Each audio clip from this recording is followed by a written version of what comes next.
apresentar aqui, compartilhar minha tela. Então, gente, agora sim iniciamos a gravação. Boa noite, boas-vindas a esse nosso momento de formação, né, de troca. Quero dizer para vocês que é uma satisfação muito grande poder estar entre professores, né? Eu sou professor, né? Então, assim, estar entre pares, né, sempre é muito bom. A gente sempre aprende muito quando conversa com professores, né?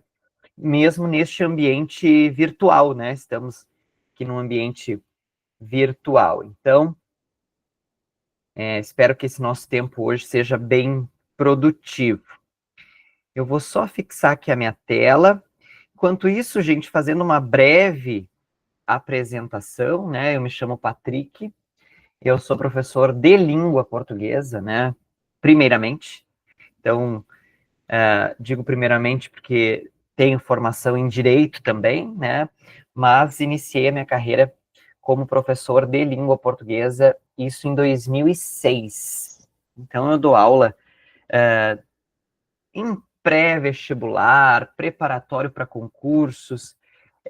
Comecei a minha experiência na rede pública como professor de sexto a nono ano, né? Então, sei mais ou menos o que vocês enfrentam, né? Passam aí. Digo mais ou menos porque eu fiquei pouco tempo, né? Hoje eu sou servidor do TRF4, né? Aqui em Porto Alegre, por isso que eu estou aqui. Antes trabalhava em Cruz Alta, então fiz um tour, né? Aí pelos municípios da região, né? Fiz todo o meu mestrado, doutorado em Ijuí, mas desde janeiro estou aqui em Porto Alegre, por isso que não estou presencial, né? E nós tivemos que fazer essa formação online. Tive um tempinho também de trabalho no Ministério da Educação, então trabalhei com educação inclusiva, né? Enfim, então tenho uma noção assim meio do macro em educação também, mas eu digo que o meu maior título na educação é ser filho de professora, né? Esse é o meu título mais pesado, assim, filho de professora, que foi minha professora, minha mãe, né? Então, daí que eu parto, foi aí que eu aprendi a dar aula, foi aí que eu aprendi a corrigir provas e tudo mais.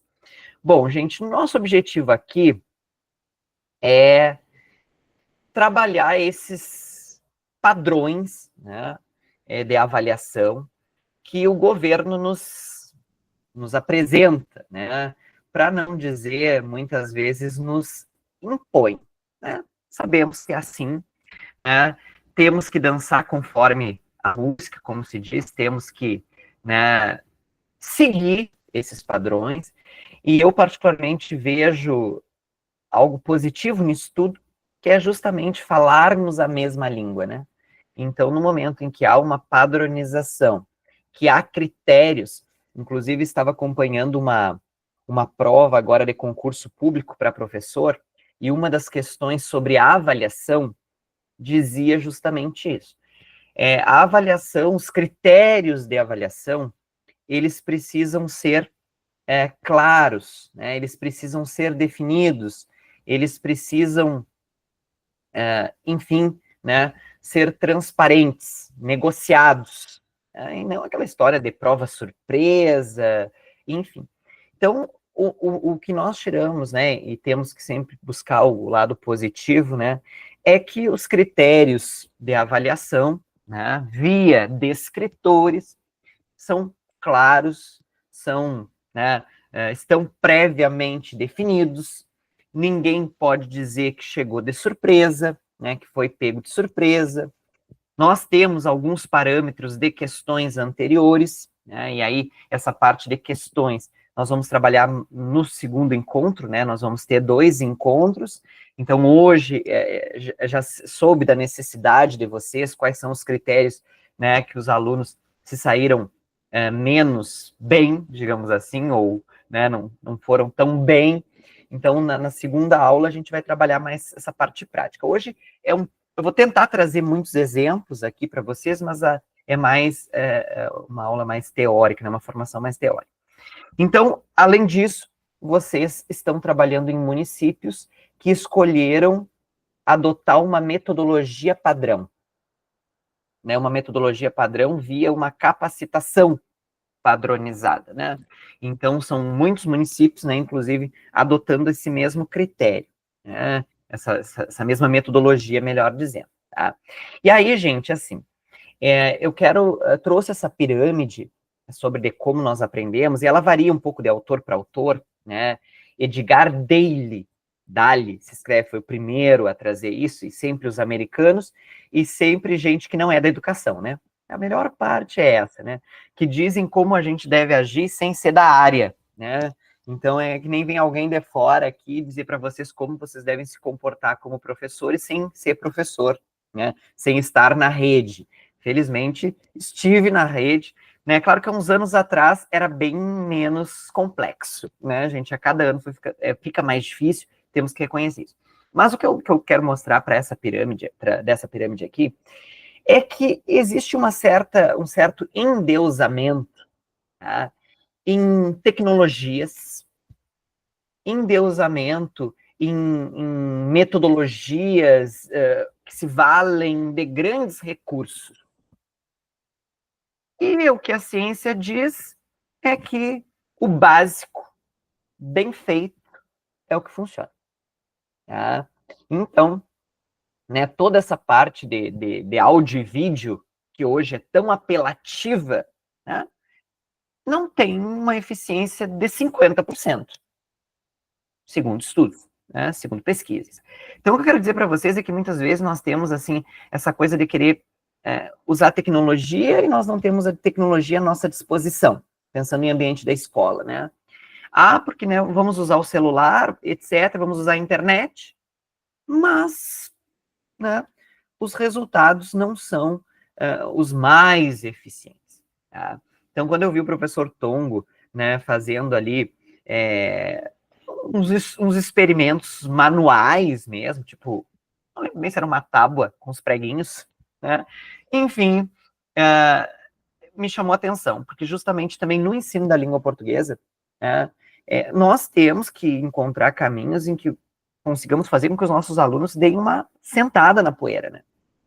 Então, se fosse a tecnologia, se a tecnologia resolver esse problema, né, todos os problemas de aprendizagem, nós né, não teríamos hoje tanta gente com tanta dificuldade de interpretação, por exemplo, né, estando com o celular na palma da mão a todo momento. Tá? Então, começo refletindo um pouquinho sobre isso, porque eu parto do pressuposto que o básico bem feito funciona. Eu digo que minha aula de português, quando eu dou aula para concurso e tal, é um português artesanal. A minha aula não tem algo assim espetacular, né? Eu não canto, eu não danço, não tenho talento nenhum, né? Então, quero tranquilizá-los de certa forma, assim, né? Porque o que nós temos que buscar fazer é um arroz com feijão bem feito. Tá? Um arroz com feijão bem feito é fazer o nosso aluno parar, né? E aí esse é um desafio grande, né? Ler e refletir, né? Interpretar o que lê. E isso funciona dando concretude, sim, né? Hoje o concreto é muito importante, mas o concreto nosso vai ser muitas vezes trabalhando com papel mesmo, sabem? Com papel mesmo, com caneta mesmo, com cartelas, sabem? Eu brinco, né, que as fichas, eu sou muito fã de fichas, e eu não sei se é porque eu me formei há pouco tempo em jornalismo, né? Aproveitei a pandemia para estudar e era um sonho de muito tempo. E assim, sabe aquela ficha de programa, sabe, assim, que o apresentador tem? Eu acho um máximo aquilo, né? Então, eu acho que eu sou muito fã das fichas, tá? Mas eu quero começar, né, a nossa fala dizendo isso, assim. Não esperem, né, e nem se cobrem eu preciso de um game especial. Porque a gamificação é uma das metodologias ativas mais recomendadas hoje, né? Mais falada, inclusive cobrando em concurso de professor, né? A gamificação. Sim, envolve tecnologia, muitas vezes computador, internet, enfim, né? Mas a gente pode fazer jogo no chão mesmo. Os bons e clássicos aí, jogos de tabuleiro, eles funcionam muito bem. Avance 2 casas, recue 2 casas, se acertar lá a acentuação de uma palavra paroxítona, por exemplo. Em que pese essas provas serem bem voltadas para leitura e interpretação. E aí, gente, assim, compartilhando com vocês, né, antes de adentrar nos descritores, para a gente fazer uma reflexão rápida sobre cada um e ter eles como parâmetro, eu vivi dois extremos, né? O dar aula para o sexto ano e o dar aula para o nono ano, né? Eu fiz um trabalho também do primeiro ao quinto ano, mas observei mais, porque eu tive gestão da escola. E os professores até o quinto ano, eles são fantásticos no sentido de que, como é um professor por um professor único em regra, tem alguém ali que vem para educação física, alguma coisa assim, mas o pedagogo, né, trabalha tudo, ele é uma referência para o aluno. E o aluno se perde menos, né? E até o quinto ano, que é o foco na gramática, né? Mudou, né? Nós, nos anos finais, nós trabalhamos texto, texto, texto, e a gramática, até ali, em algum aspecto, ela é abordada, mas bem menos, né? Então, o que eu noto, assim, que é muito desafiador ser professor dos anos finais, tá? Então, já quero deixar isso aqui claro também. Nós estamos vivendo com pré-adolescência, muitas vezes, né? E aí, assim, essa coisa da hiperatividade, que hoje em dia, né? Todo mundo é hiperativo, né? Enfim. Então, penso que é mais difícil dar aula para anos finais do que para anos iniciais, em se tratando de língua portuguesa, né? Porque, por ser um professor único até o quinto ano, né, em regra, ele consegue fazer algo que, às vezes, nos anos finais... Eu tive aluno de nono ano, gente, que eu levei texto do Carpinejar para ler em aula, eu fazia isso, a escola assinava jornal, eu recortava os textos diversos, Marta Medeiros, Carpinejar, nono ano, né, textos sobre assuntos do cotidiano, crônicas modernas, né, que são o que esses autores fazem. E uma aluna que hoje é professora, né, hoje ela é pedagoga, no nono ano, ela me olhou e disse assim, eu não entendi nada desse texto. E o texto falava sobre amor e tinha um desenho, um coração vermelho, ilustrado no meio do texto, o que a gente chama de olho do texto. Então, nós nos deparamos com essa realidade. Então, o que a prova do governo quer, né, é justamente avaliar a capacidade de leitura e interpretação, porque o aluno chega no nono ano e ele não é capaz de interpretar. E a ruptura, ao meu ver, né, professor que trabalhou com sexto ano está preparado para tudo na vida, especialmente para aguentar as canetas caindo o tempo inteiro. Porque eles derrubam caneta como se não houvesse, eu não sei o que acontece. O corpo crescendo, eu acho, né? E é bem interessante essa fala mesmo. Então, gente, o que acontece aí, né? O governo quer justamente avaliar isso, né? A capacidade de leitura e de interpretação, porque nós chegamos no nono ano com alunos que não sabem interpretar. Decodificar, até eles conseguem, né? E isso é muito interessante, que o letramento é diferente da alfabetização, né? A alfabetização é codificar e decodificar, né? E o letramento é toda essa perspectiva do social e envolve interpretação, né? Então, só para compartilhar com vocês essa diferença que a gente tem, o trabalho nos anos finais é bem maior, assim, para poder centrar esse aluno. E outra questão que para mim é muito desafiadora, e que aí vocês podem ensinar, né? Me ensinar, é como chamar a atenção, né? Como fazer aquilo ser interessante. Porque, né, muito, no meu tempo, por exemplo, a gente ia para aula porque, né, tinha ali, via uma perspectiva de futuro, né, enfim, mudança de vida, né, e hoje o aluno pré-adolescente, adolescente em especial, ele é indiferente. E aí tem uma musiquinha horrorosa da nossa época, talvez da maioria aqui, que ela é a sua indiferença que me mata, né. Para mim, o maior desafio é prender a atenção do aluno. Assim, eu confesso a vocês que, por não ter talento, assim que eu digo, né, não conseguir cantar, dançar, sapatear, e o Karnal também escreve isso, que foi o Carpinejar, eu acho, recente texto, dizendo que o professor tem que parar dessa coisa de ser o professor que tem que fazer show, né, que esperam que o professor faça show, né, que toque violão, ele diz que, porque a BNCC, gente, ela é para um jornalista da aula, né, a BNCC, ela é para um jornalista, né? Há vários ali aspectos que a BNCC traz que o professor tem que ser um técnico em áudio e vídeo, é um técnico em áudio e vídeo. E é por isso que eu acolho, né, muitas vezes as colocações que vocês trazem, né, nesse sentido. Porque assim, tem que saber fazer vídeo, tem que lidar com as TEDx, que agora não é mais TICs, né? TEDx, Tecnologias Digitais da Informação e da Comunicação. Né? Então, eu vejo assim que nessas provas do governo, até isso não é o critério. Os gêneros que caem são gêneros básicos. Os gêneros textuais que são explorados ali são gêneros básicos, como, por exemplo, as tirinhas, as histórias em quadrinhos, elas ainda são cobradas em prova, né? Não é nada do mundo fantástico, o mundo de Bob, né? Então, mas me chamou a atenção que agora se fala TEDx, né? Eu sou ainda do tempo das TICs, né? E a BNCC é totalmente voltada para isso. Gente, então passando rapidamente pelos descritores, tá? Para compartilhar com vocês algumas interpretações a respeito deles e algumas metodologias. Então, assim, depois o Rui compartilha com vocês, eu encontrei um roteiro simples de interpretação sugerida nada mais, nada menos que por Evanildo Bechara. Né? Evanildo Bechara é a lenda viva do português vivo, né? Lenda viva, né, do português ainda que nós temos, deve ter, sei lá, quase 90 anos, se não mais, filólogo, né, várias gramáticas aí. E o Evanildo Bechara, ele começa dizendo o seguinte, que a primeira coisa que nós temos que ensinar numa aula de interpretação é o que está escrito, escrito está. O que está escrito, escrito está. E aí mal sabia Bechara, quando disse isso, o desafio que nós temos de fazer o nosso aluno codificar e decodificar, né? Decodificar o que está escrito, né? Então, Rui dizendo que o material já está na plataforma. São 10 dicas do Bechara. Né? Hoje, nós temos que começar por aí. Né?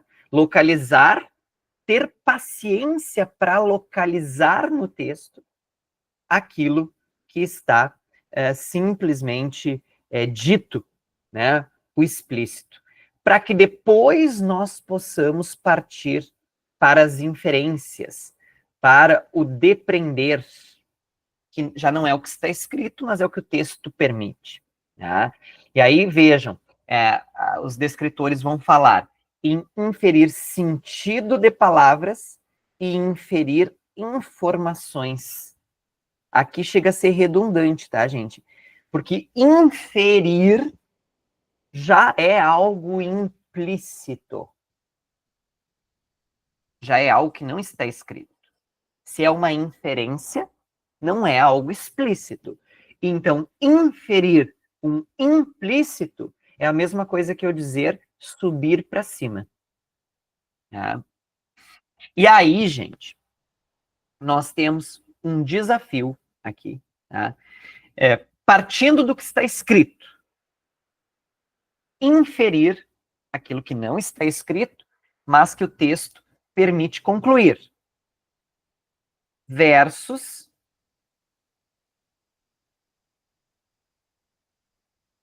extrapolar, até onde podemos ir. Tá? Esse é um desafio. Né? E aí, eu, particularmente, gosto, em sala de aula, né, de trabalhar com questões, perguntas. Tá?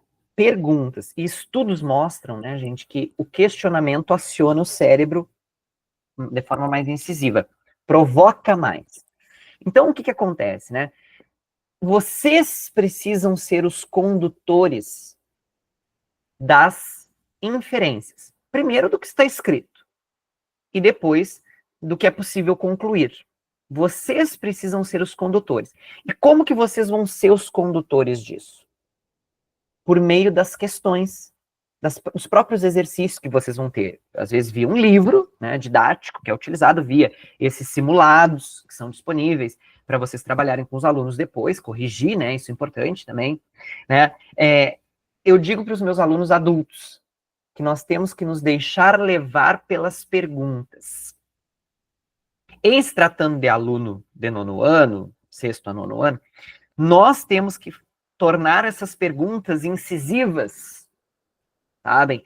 Torná-las, de fato, questionadoras. Tá, mas será que... Porque nós temos que ter essa interação, né? O tempo inteiro. E na escola regular, né? É mais tranquilo de fazer isso, né? Não é nesse ambiente virtual aqui, que é um monólogo, né? Que eu falo para mim, que eu falo, me escuta, um que outro que vai comentando no chat, né? Alguns estão fazendo outras coisas e ouvindo, né? Que é o digital, os TEDx, né? As TEDx aí que modificaram, né? Mas lá na sala de aula a gente chega no lado da classe do aluno, né? Tá. Ah, mas não é constrangimento, porque hoje tudo é constrangimento também, né? Tudo é constrangimento, a pessoa é intimidada. Não, na sala de aula é um ambiente de participação, então a gente pode provocar. Então, até onde o texto permite ir, né? Vocês são os condutores disso, tá? E aí, gente, hoje nós temos um desafio, dois desafios, o D6 e o D14. Primeiro, o tema do texto. O tema do texto, numa época, principalmente esses textos dissertativos, argumentativos, que são mais indicados, né, para os alunos maiores, né, nós tínhamos introdução e conclusão como sendo o local. Hoje, muitas vezes, o tema e o título quase se confundem, porque o título precisa prender o leitor para ele seguir lendo o texto. Então, às vezes, o título já é um resumo, tá? E eu falo muito sobre o cuidado com a fonte, da onde sai, porque às vezes tem alguma pista ali. E também palavras-chave, ou mesmo palavras repetidas. E aqui, gente, eu vi, né, um questionamento muito grande agora, assim, no concurso do magistério da Prefeitura de Santa Maria. E o que é perguntado para o professor é o que ele tem que trabalhar quando ele vira professor. E me chamou muito a atenção o quanto, claro, falaram sobre alfabetização e letramento, né? E falaram muito sobre o lúdico. O lúdico, tá? Não necessariamente a gamificação, o lúdico. Né? Então, essas questões, eu falo assim que o concreto é essencial. Colocar, fazer os textos em tamanho macro para eles serem analisados. Nós trabalhamos via inovação no tribunal com post-it, sabem? Com colagem. Ai, adultos num tribunal trabalhando com colagem. É, está se chegando à conclusão que para se ter boas ideias, essa, né, colocar numa parede o negócio lá e ir colando, a gente chama de tempestade de ideias, faz com que se tenha, ao fim, grandes ideias. Então, essa identificação de palavras, formando campos semânticos que nós temos, é muito importante também, porque hoje, até as bancas que cobram questões, elas estão se perdendo o que é tema, o que é assunto.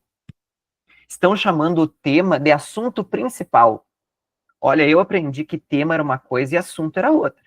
Que assunto era macro e o tema já é afunilado, já é delimitado. Não, agora estão falando em assunto principal, que em resumo é o tema. Em resumo é o tema. Então, só para alertar vocês que os textos mudaram. Não sei se vocês têm essa mesma sensação que eu, mas quando vocês vão procurar textos para trabalhar com os alunos, como está difícil encontrar texto bom, que tenha conteúdo. Tá tudo muito superficial. Esses colunistas, né, de jornal aí, gente do céu, não dá para aproveitar um parágrafo. Não tem profundidade nenhuma.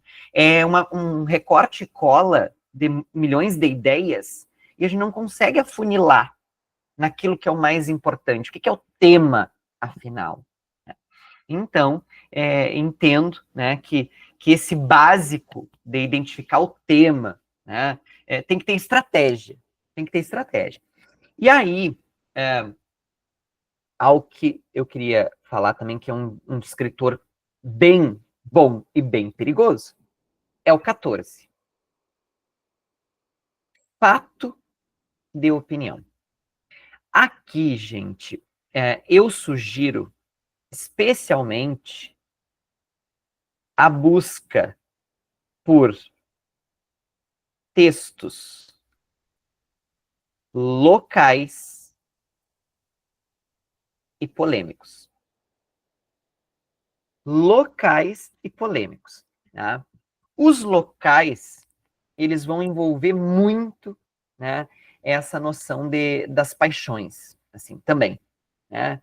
Porque todo mundo se conhece, cidade pequena, né? Então, às vezes, algo que seja público, né?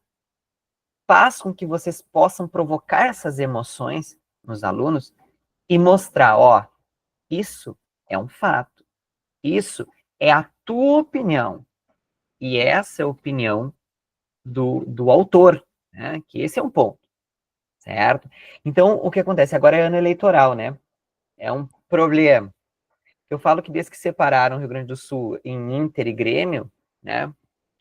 Sim, o negócio já é complicado, né? Então, uma camiseta já indica um certo posicionamento. Mas eu vejo que aqui o local se presta muito. E aí eu quero conversar com vocês aqui, vocês podem ficar à vontade para compartilhar comigo no chat, se sentirem à vontade para isso, se sentirem bem. Vocabulário, né? Gente, vai acompanhar, tá? Voltando um pouquinho ao 3, né, aqui,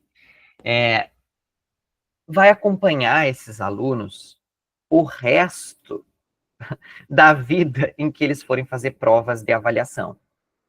Seja para governo, seja para entrar numa universidade, se for o caso, seja para, enfim, um concurso público, vocabulário. Eu sou de um tempo em que o professor enchia o quadro de palavras e nós consultávamos no dicionário o significado dessas palavras soltas, né, dessas palavras soltas. Hoje em dia, né, nós vamos trabalhando o vocabulário a partir do próprio texto, identificando o contexto, né?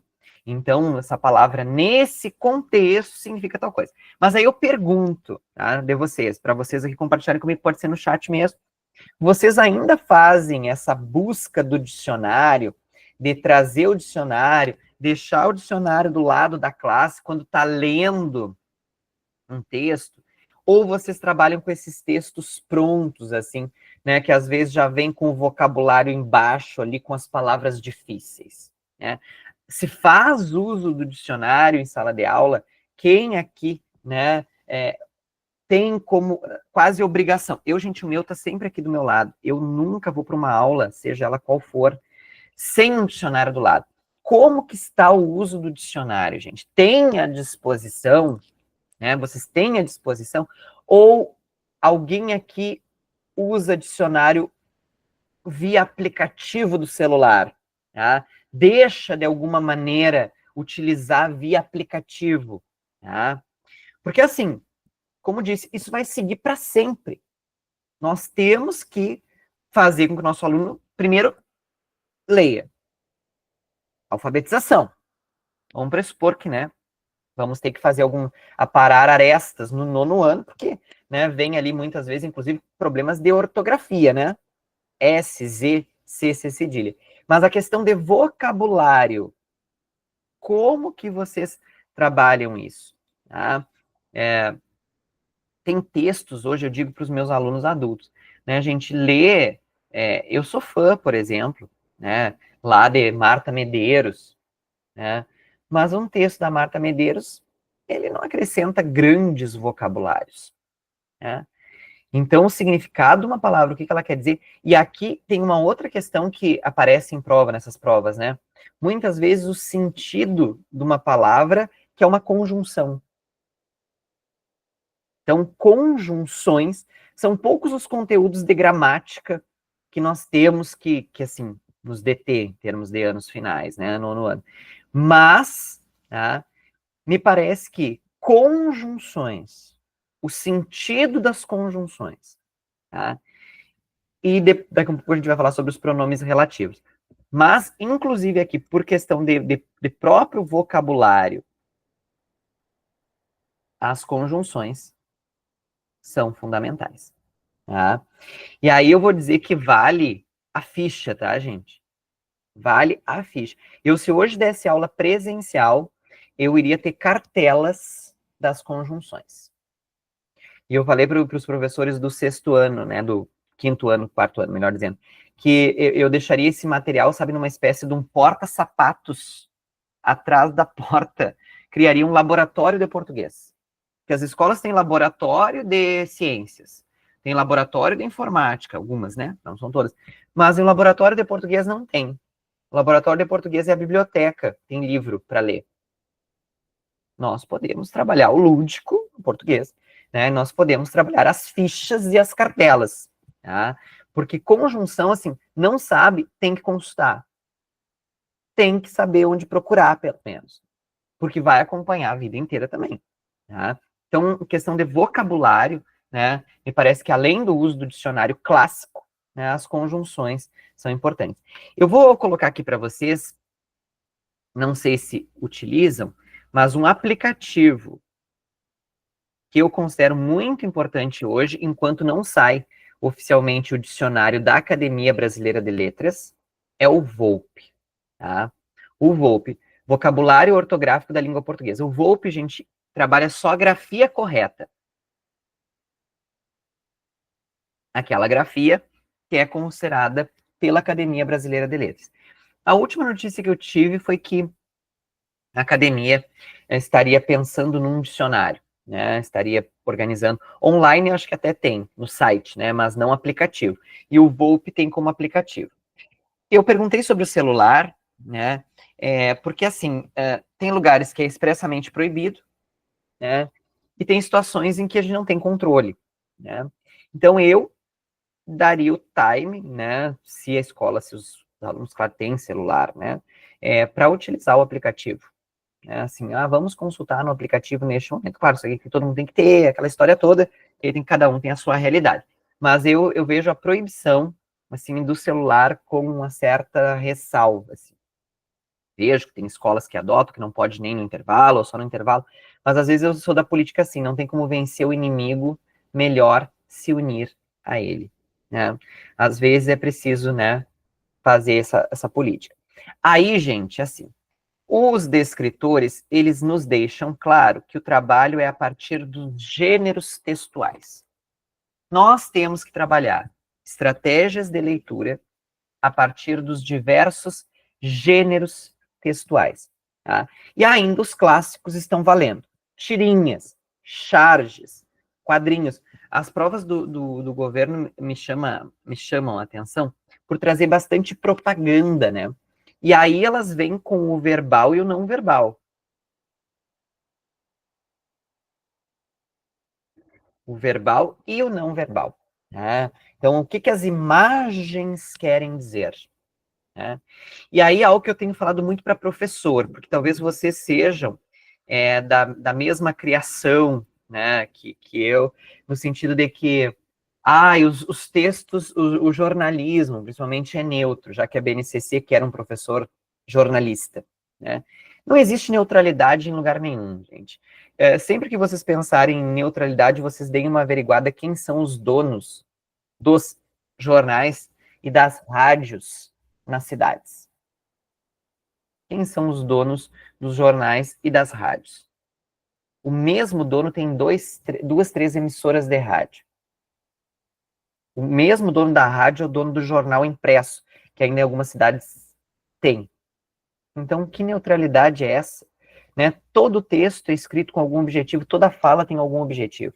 É um texto verbal, falado, né, oral. Então, o que acontece? É preciso despertar essa criticidade, né, no aluno. Então, tirar da mente essa história de neutralidade, porque neutralidade não existe. Tá? E aí, gente, algo que é muito interessante nas provas é o comparativo. Né? A comparação.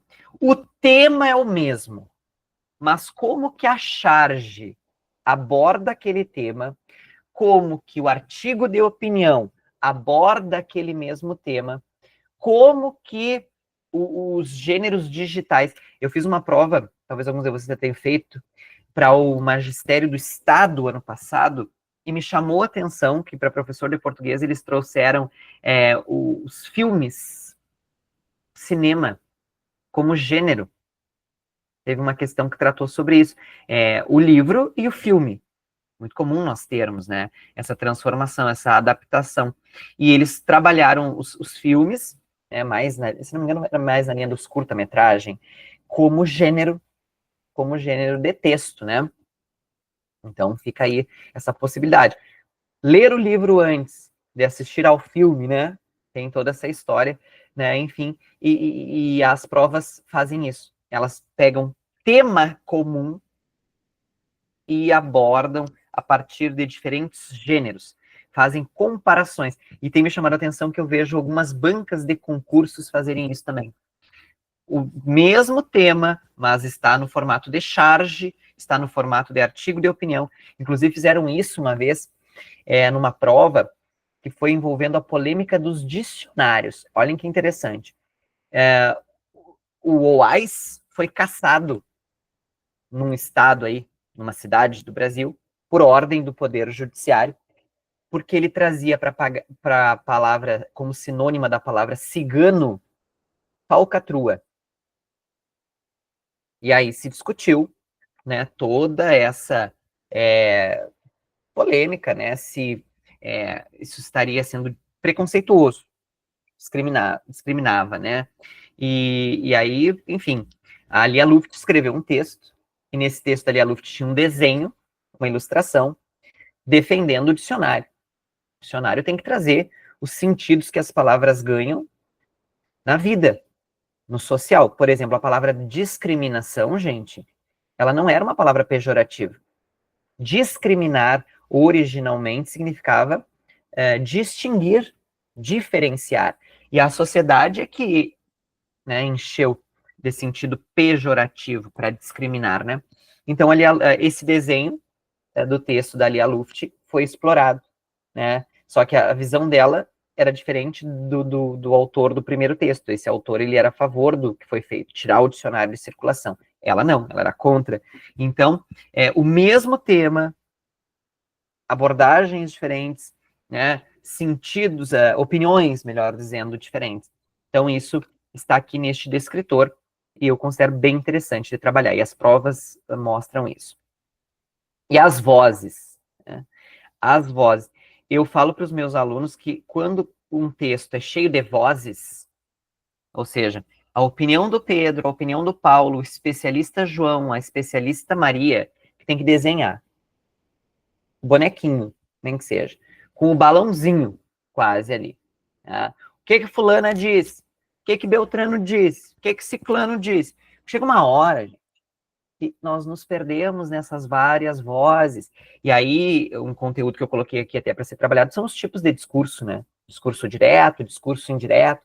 Então, as vozes são muito importantes, né? E também, além das vozes, esse choque. E aí, para nono ano, anos finais também, nós podemos trabalhar aquilo que nós fizemos lá na faculdade de Direito. Uns defendem, outros criticam, e dá para ter um terceiro neutro, um imparcial. Hoje em dia, daria para dizer que esse terceiro neutro não precisa ser um terceiro neutro, pode ser um conciliador. Né?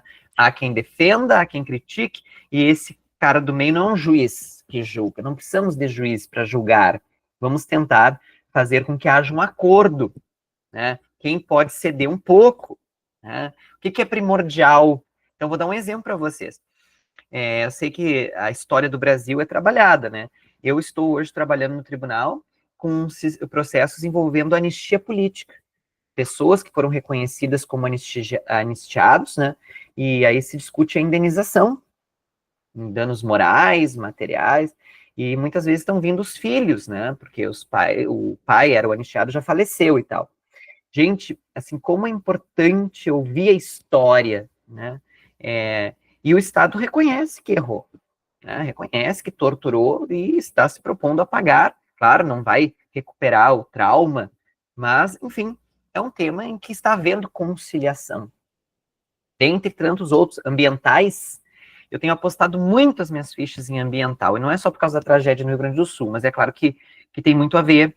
E agora, nesse concurso que eu acompanhei do magistério lá de Santa Maria, choveu ambiental como tema transversal. Inclusive, a água foi uma sugestão de tema para trabalhar interdisciplinaridade. Então, eu acredito que vocês podem fazer, né, esses debates, né, E usar a comunicação, né? Pedir autorização para o uso da imagem e fazer filmagens para até desinibir a oralidade, né? Aí é importante. E aqui, então, né, gente, a coesão, né? A coesão, se existe algo que vocês precisam fazer com que, né, os alunos compreendam, e aqui entram, né, os pronomes relativos. Além da retomada por sinônimas e tal, mas os pronomes oblíquos, pronomes relativos, então não tem como não falar sobre eles. Quem retoma o quê? Tá? O que faz a costura para esse texto formar esse tecido? Tá? Então, coesão muito importante. A tese de um texto, que é a opinião, né?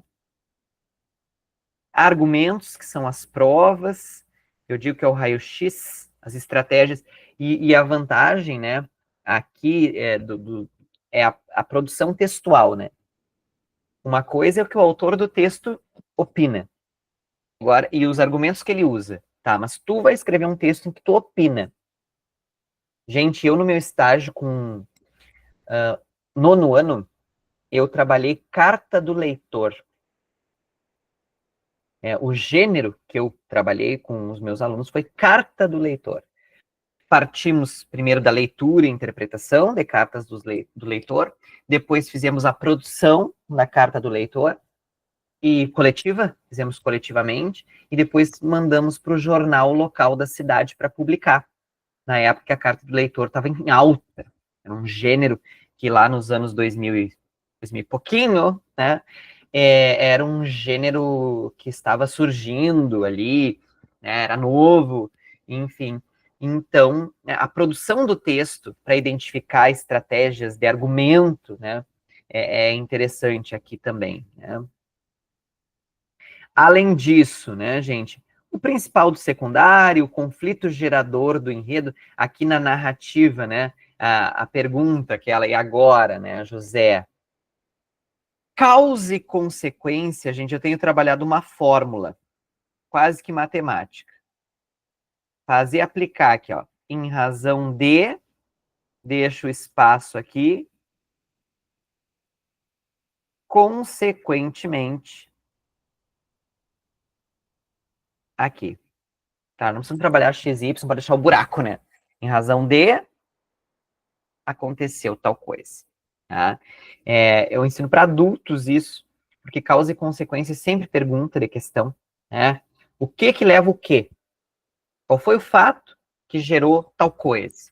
Tá? Então é muito, muito importante. Tá? E aqui vejam que a banca, né, o sistema de avaliação, cita as conjunções. Fala nos advérbios também, porque os advérbios são marcos temporais. A melhor definição que eu vi de contexto foi a que o Zygmunt Bauman, que nem é das letras, é um sociólogo, traz. Espaço-tempo. Então, o Bauman vai falar nisso, né? Espaço-tempo, né? Que é justamente está o contexto. Eu falo que uma vez eu estava trabalhando uma aula de interpretação e dizendo assim, eu parto de dois aspectos quando eu vou dar aula de interpretação. Primeiro, conhecimento prévio. Às vezes até a gente leva o conhecimento prévio, que sabe que o nosso aluno não tem. Então, antes de trabalhar aquele texto X, eu vou levar a informação. Eu vou levar a informação primeiro. Aí, depois que eu levo o conhecimento prévio, eu vou lá para, né, a leitura e interpretação do texto, que é o meu objetivo, aquele do simulado, quem sabe. Né? Mas é aquela história, nós temos que partir do pressuposto que hoje o nosso aluno não lê nada, ou lê pouca coisa, então como é que eu vou esperar dele o conhecimento prévio? Né? Aí na família não tem o hábito da leitura, né? Não tem acesso, né? Muitas vezes, então eu faço meu dever de casa, né? Acabo tendo que pensar tudo que pode dar errado, né, gente? Pensar tudo que pode dar errado. E eu tive essa experiência também quando fui trabalhar no estágio tal do internetês. na época lá que o internet surgia, a partir do celular, né? O internetês, ele não nasce na internet, ele nasce no celular pelo número reduzido de caracteres que se tinha. E aí eu levei um texto jornalístico escrito em internetês, e olha que o jornal super disruptivo, né? Produziu um texto todo em internetês, depois, claro, fez as mesmas páginas, de acordo com a norma culta da língua. Então eu levei a parte de no internetês e pedi para os alunos passarem para a norma culta da língua, que é isso que se pede, né? Variedades da linguagem, transitar entre as variedades da linguagem. Vamos pegar um Chico Bento da vida lá, com o regionalismo, né, com o coloquial, vamos passar, né, para a norma culta da língua. Tal. E eu tentei fazer isso. O que aconteceu? Eu dava aula no centro da cidade e dava aula na periferia. Quando eu levei para os alunos do centro da cidade, fluiu, que foi uma beleza. Os alunos, inclusive, me ensinaram internetês, porque eu, na época, não tinha domínio dos emotions todos. Tá? Fui fazer o mesmo exercício com os alunos da periferia. E aí a gente só via aquelas carinhas, né? Cri, cri, cri. Eles não tinham acesso ao internetês. Não conheciam as abreviações, os emotions. Atividade frustrada.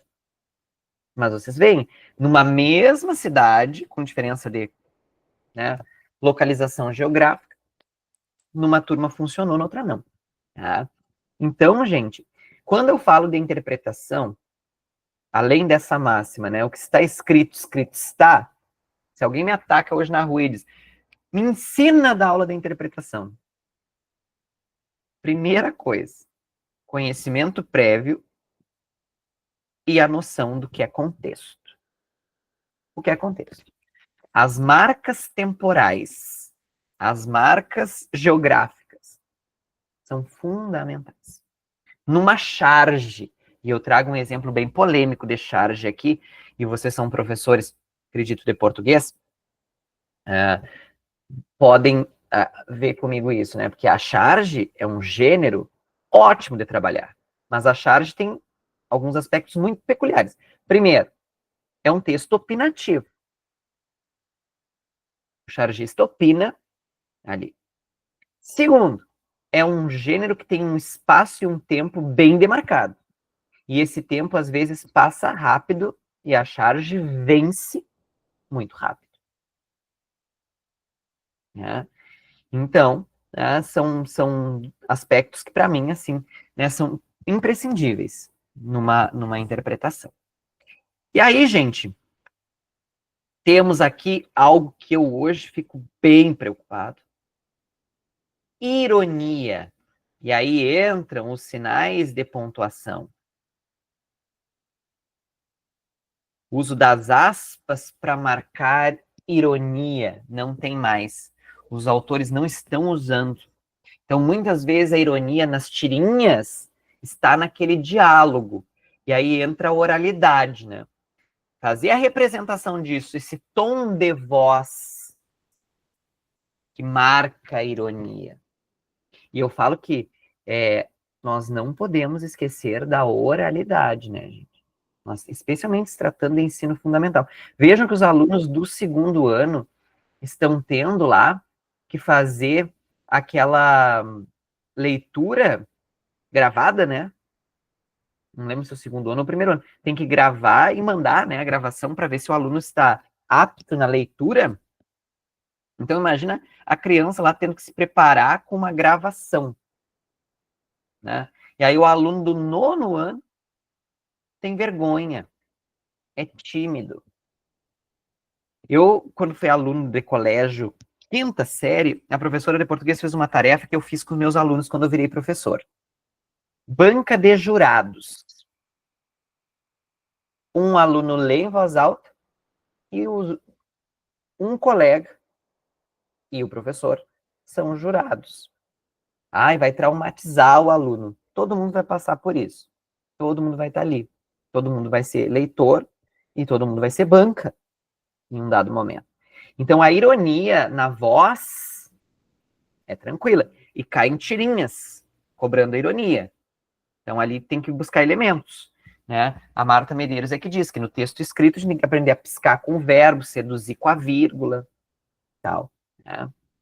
Então, a pontuação já cai junto ali. Tá, gente? Hoje, aspas para marcar ironia, né? Deveria, mas está faltando. Tá? Quando vem esse descritor 8, eu gosto muito de ver isso aqui numa charge. A charge mostra bem o peso que a escolha de uma palavra tem. Por exemplo, é possível ver obras na praça. Essa é uma fala de um jornalista. É possível ver muitas, tinha muitas aqui, obras na praça. O contexto era de uma feira do livro. Palavra obras, aí sendo os livros.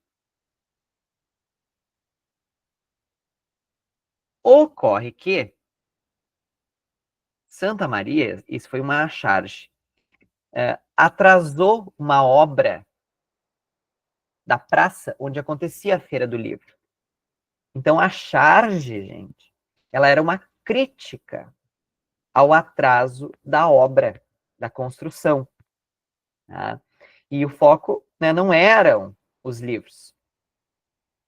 Agora vocês vejam a escolha de uma única palavra.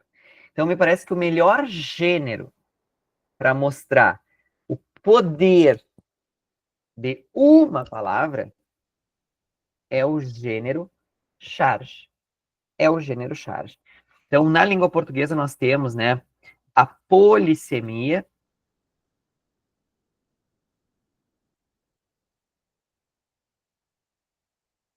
temos a ambiguidade. Então, né, uma mesma palavra tem vários sentidos, vários significados. E às vezes nós podemos ter o duplo sentido, que numa charge tem um efeito positivo, mas que num texto dissertativo, por exemplo, pode fazer, né, pode prejudicar. E a variação linguística, né? Principalmente aqui, começando, quem é o locutor, quem é o interlocutor? Uma estratégia importante aqui é o autor direcionado ao leitor. É o clássico Machado de Assis, né, gente? Cara leitora, amiga. Né? Então, por que que o autor ele se dirigiu ao leitor? Então, eu vou mostrar um texto para vocês aqui, em que o Tiago Amparo ele fala: não quero lhe falar, meu grande leitor, das coisas que aprendi. Né? Então, a volta aí dessa interlocução, o vocativo ali, esse chamamento. Né? E quando o texto é via diálogo, alguém falando com alguém, nada melhor do que a representação. Quem disse o quê? Quem defendeu o quê? Quem representou o quê? Tá? Então, os descritores, gente, eles são um verdadeiro roteiro para se trabalhar em interpretação de texto. E aí, justamente, né, nós vamos atender ali o que vocês colocaram, mandaram. Vocês conseguiram ver, né, quais foram os descritores, em especial, que os alunos se saíram menos, né, foram pior, saíram mal, né, atingiram menos de 60% ali nos coros. Isso é muito importante, né, muito importante. Então, nós temos critérios claros, critérios definidos. Como vamos trabalhá-los? Como vamos trabalhá-los? Né? É isso que nós temos que pensar. E aí, eu coloco aqui, né, que exemplos que eu trago em aula, gente, eles são exemplos da atualidade, né? Então não tem nada a ver com partido político, alguma coisa nesse sentido, tá? Eu trago aqui também, né, uma reflexão sobre comunicação. Por que eu trago sobre comunicação? Porque a BNCC, repito, ela é focada na comunicação, né? Focada na comunicação, como disse, às vezes, talvez um jornalista desse melhor aula do que um professor de português ali, pelas exigências, né? Mas a comunicação, gente, acima de qualquer coisa, além de ser uma estratégia para ensinar a interpretação de texto, se é que é possível, né, via o glossário da comunicação, um emissor que manda uma mensagem para um receptor, se valendo de um canal e de um código, esse esqueminha, ele funciona muito bem. Quem é o emissor aqui, fulano? Quem é o receptor aqui? Qual é o canal? Ou seja, qual é o gênero? O canal é o gênero textual. Qual é o código? Ah, é a norma culta da língua. Ah, não, aqui tem um regionalismo. Então, a teoria da comunicação, né, essa básica do emissor que manda uma mensagem para o receptor, para mim funciona muito bem. Adoto ela como metodologia, como estratégia de leitura. Ensino aos meus alunos. Até porque funções da linguagem é um tema interessante de trabalhar. É um conteúdo interessante de se trabalhar, assim como figuras de linguagem. Parece que sexto a nono ano, nós podemos trabalhar tranquilamente funções da linguagem e figuras de linguagem. Nós não precisamos deixar, tipo, que nem eu fui ver isso lá no primeiro ano do ensino médio. Existiam as funções da linguagem, né? E aí eu trago aqui algo que eu estudei no mestrado, né? Eu fiz meu mestrado em Direitos Humanos e eu trabalhei o direito humano à comunicação. E a comunicação é um direito humano, porque, inclusive, é um direito gerador de direitos. O que nós vemos hoje, gente, é que as pessoas não têm acesso à informação. E, às vezes, têm acesso à informação falsa, né, falseada. Então, né, repetindo aqui a frase do Chacrinha, né? Quem não se comunica se trumbica. Isso é bem real. E aí, então, assim, estratégias, metodologias. Isso aqui eu aprendi com uma professora bem antiga de português e eu penso que é muito interessante. Ela usa a estratégia fel e mel. Fel, né, de cortar, de ácido, de difícil. Fala, escrita e leitura. São os três pilares de uma aula de português. A partir desses três, nós vamos ter o mel depois, né? Trabalhando fala, escrita e leitura, nós vamos ter melhoria da escrita e da leitura. Gente, eu fico impressionado com a dificuldade para se expressar oralmente dos meus estagiários. Eu tenho estagiário de jornalismo, tenho estagiário de direito, tenho estagiário de administração. Gente do céu. Né? E a estagiária que tem mais dificuldade de se expressar de forma oral é a do direito. E está no fim do curso.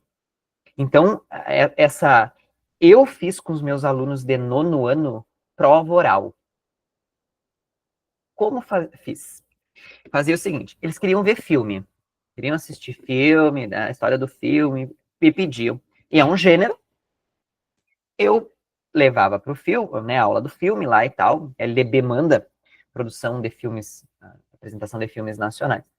Eu elaborava um roteiro de 10 perguntas que eles precisavam responder ao longo do filme. 10 perguntas. Essas 10 perguntas eram as 10 perguntas da prova oral. Como que eu fazia a prova oral? Tinha um potinho com os números de 1 a 10. O aluno, ele sorteava o ponto. E aí, ele tinha uns minutinhos para se preparar ali. Né? Podia olhar, mas quando viesse falar, não podia consultar material nenhum. E eu ligava um gravador. Um gravadorzinho. Né? Eu tinha na época o de jornalista, né? Sem ser jornalista, mas tinha o de jornalista. Hoje dá para fazer no celular. Gente, era uma maravilha. Todo mundo aumentava a nota, se saía super bem. né, sofri aquele impasse ali da oralidade, mas é que, né, o professor está ali para auxiliar, né, não era uma tortura psicológica, né. Claro que nesse meio tempo os outros colegas ficavam na biblioteca, né, sempre um na sala, né, às vezes eu fazia dois, um estava respondendo, o outro já estava se preparando, sorteava e ficava ali revisando, mas contava com a supervisão da escola, com a orientação da escola, revolução na escola, né, porque, enfim, né, precisava de todo mundo para me ajudar a cuidar a prova oral, tá? Mas deu super certo, né, funcionou, atendia ao filme, né, atendia a fala, a oralidade, além dessa banca de leitura que eu disse para vocês, foi a segunda atividade que eu fiz, né. Na minha época, a gente tinha hora cívica, que alguém ia ler lá na frente, né, então aquela coisa toda. Algo que não tem como fugir, tá em tudo, projeto de vida. Então, eu acompanhando, eu trabalhei em Cruz Alta, né, a gente sabe que Cruz Alta tá aqui, foi uma realização minha ter trabalhado com os professores de Cruz Alta ano passado, né, e também trabalhei com a Secretaria de Educação lá, via círculos de construção de paz, então eu tive perto da educação em Cruz Alta, e agora eu vi que Cruz Alta, via município, chamou vários profissionais, né, inclusive da Justiça Federal, para falar sobre as suas profissões. Eu acho que foi uma espécie de feira das profissões, né, com servidores, né, da Delegacia de Polícia, da Justiça Federal, do Ministério Público, e os alunos das escolas foram para esse momento, né? Achei muito legal, achei a ideia genial, assim, porque é isso, é o nosso local. Tem gente que lá em Cruz Alta não sabe o que é Justiça Federal. Já tem de telefone perguntar o que era Receita, se era da Receita Federal, sabem? Então, projeto de vida é isso, né? É uma disciplina que está sendo assim, às vezes qualquer um dá, né? Quem tem carga horária sobrando. Eu dei aula de religião, eu tinha carga horária sobrando, né? Trabalhava só decisões do STF. Trabalhava só direito. E os do sexto ano, eu dava o artigo 5º da Constituição e fazia eles ilustrarem, desenhar nas provas. Todos são iguais perante a lei. Que ilustre com desenho. Tão bonitinho de ver. Eles faziam o cadeirante sendo empurrado por alguém que não é cadeirante. Né? Entenderam a mensagem. Então, o tal projeto de vida aí, como disse, está nos documentos, e é algo que tem que trabalhar a partir da vida real, como ela é, mas também, né, levar adiante. Cruz Alta, nós fizemos um negócio bem legal na Justiça, que foi um convênio com os catadores, Associação de Catadores. Então, na Justiça, nós recolhíamos o lixo nosso e chamávamos aqueles que só ficavam com os vidros, aqueles que cuidavam dos eletrônicos, né? Então, há projetos de vida, assim, que podem ser desenvolvidos. Uma professora me contou que ela levou os alunos para a rádio, para pedir doação de óleo, porque fabricavam um sabão na escola, algo assim. Aí ela conseguiu um espaço na rádio local, o locutor lá, o chefe, autorizou e as crianças foram para a rádio. Né? Combina que cada um vai falar um pouquinho ali, né? Não vai tudo de improviso. Então, isso é projeto de vida. Eu penso que tem que ter qualificação para dar essa disciplina. Não pode ser qualquer coisa, mas é uma chance tanto, né, de se trabalhar a vida como ela é, né, a escola é a vida, e é uma fala muito interessante da escola nova, né, vai dizer isso, a escola não prepara para a vida. Que história é essa? Que a escola prepara para a vida? A escola é a própria vida. Então, é como se a escola fosse um mundo à parte, que lá conseguisse, né, quer ser alguém na vida, vai para a escola, esse discurso, né, que muitos têm. A escola é a própria vida, ela reflete os problemas sociais todos, né, então eu gostei muito dessa fala, assim, da escola nova, que a escola não prepara para a vida, a escola é a própria vida. Aí uma outra sugestão é essa do emissor, que manda uma mensagem para um receptor, se falando de um canal e de um código, só que hoje nós temos um elemento que se chama feedback. E aí, gente, criar um perfil numa rede social, um perfil profissional, sobre um projeto, um blog, ainda está valendo. Enfim, é algo que é possível. Mas eu falo do feedback, porque tem um documentário na Netflix chamado Dilema das Redes. Né? Se não me engano, é Dilema das Redes. Nunca lembro se é Dilema. O Dilema das Redes. Eu vou escrever aqui. Tá? O Dilema das Redes. em que se fala sobre 2 recursos que as redes sociais principais têm, que se chama curtir, 3 recursos. Curtir, primeiro, foi aí que começou o tal do algoritmo. A gente clica no curtir, começa a chover propaganda, não é assim? O comentar, e o compartilhar. Esses 3 botões fazem com que, né, nós sejamos controlados hoje pelos donos das redes, né? Eu aqui penso que vocês podem trabalhar com textos colaborativos, via feedback, sabem?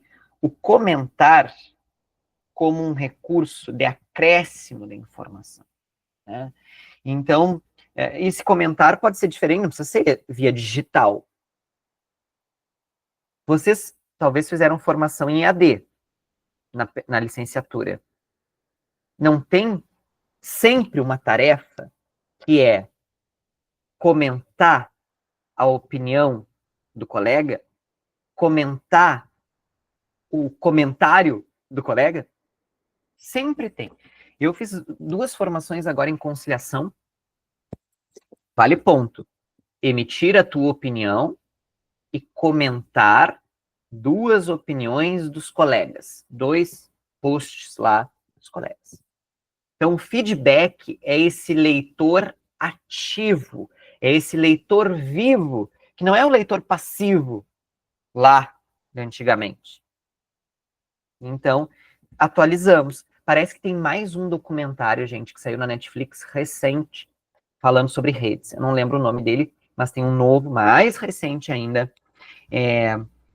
Enfim, teve uma sériezinha também sobre a perseguição aos haters, né? Enfim, então, assim, estou falando aqui, né, estratégias que eu utilizo nas minhas aulas de interpretação, né? Acabo falando sobre, não consigo mostrar, né, porque eu trabalho com educação informal, né, que é preparatório para concurso, mas temos muitos recursos aí hoje para utilizar. Aqui, não tem como dar aula de português hoje se não é via gêneros. As estratégias de leitura e interpretação variam conforme o gênero.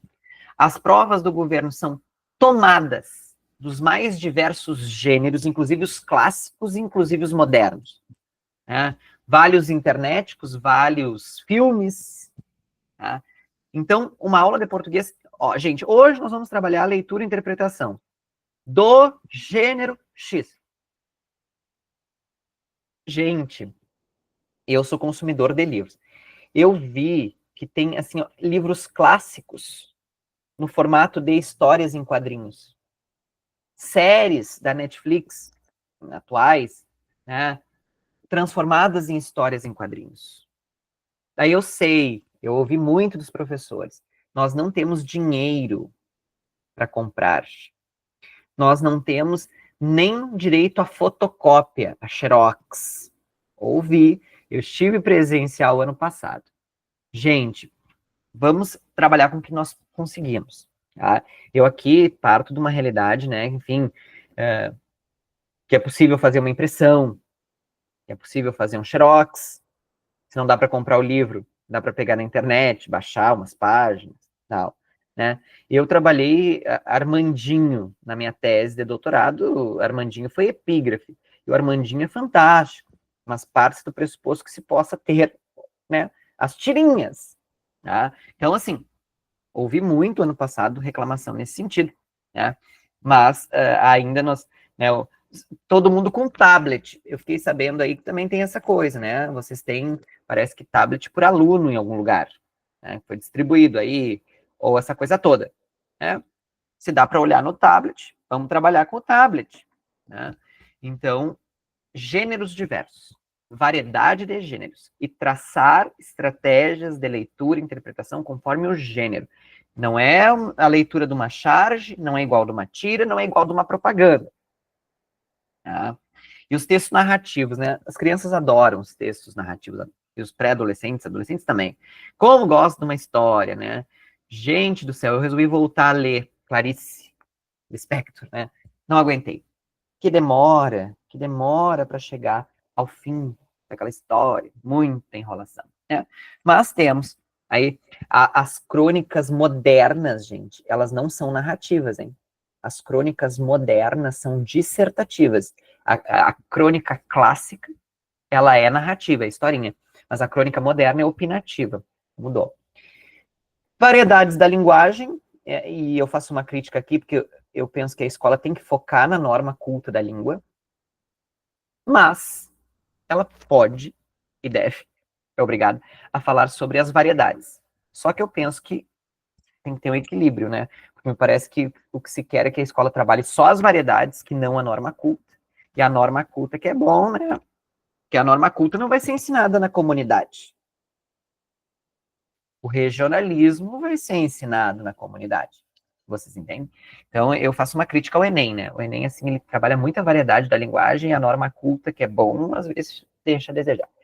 E aí tem autores clássicos, né? Magda Soares, o Círio Pocente, o Marcos Banho, eu seguia ele no Facebook. O Marcos Banho é um perigo, para quem não gosta de opinião, né?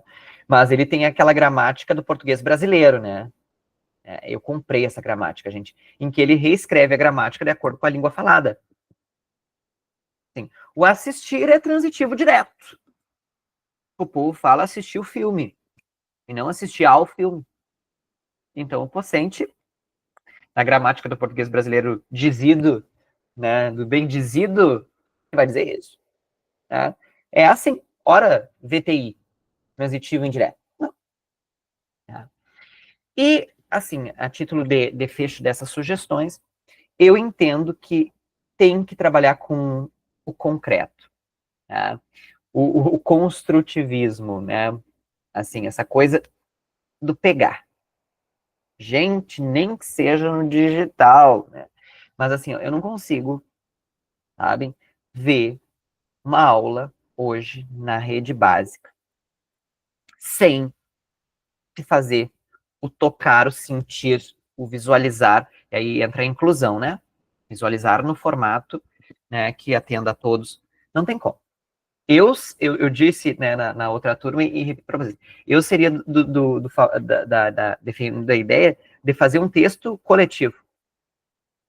Recorta, cola, vai lá, eu colo a introdução, né? Vem o fulaninho lá, desmonta o texto também, né? Faz ele amplo, né? Corta lá, tenta achar a introdução, tenta achar o desenvolvimento 1, desenvolvimento 2, identifica tudo pegando, tá?